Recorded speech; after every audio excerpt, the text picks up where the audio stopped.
For now, our biggest concern is for the affected taxpayers to make sure they are protected against fraud in the future. We have marked the accounts of the 200,000 taxpayers whose accounts were attacked by outsiders to prevent someone else from filing a tax return in their name, both now and into 2016. Letters have already gone out to the approximately 100,000 taxpayers whose tax information was successfully obtained by unauthorized third parties. We are offering credit monitoring at our expense to this group of taxpayers. We're also giving them the opportunity to obtain an Identity Protection Personal Identification Number, or IP PIN as it's known. This will further safeguard their IRS accounts. We're also in the process of writing to the 100,000 taxpayers whose accounts were not accessed to let them know that third parties appear to have gained access from outside the IRS to personal information such as their Social Security numbers and other information.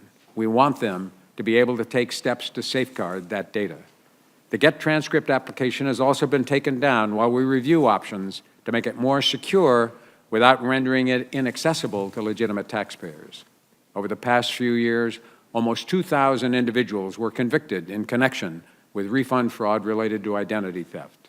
Additionally, as our processing filters have improved, we have also been able to stop more suspicious returns at the door. This past filing season, our fraud filters stopped almost 3 million suspicious returns before processing, an increase of over 700,000 from the year before. But the criminals continue to become more sophisticated and creative.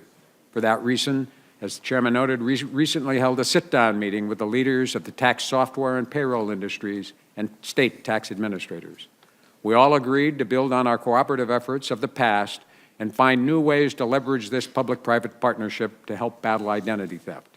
In terms of the suggestions made about improvements we could make, none of the most of and virtually all of the reports we've had recently have appropriately looked at our security with regard to our basic database. Those reports and those recommendations did not deal with the e-authentication process for this website.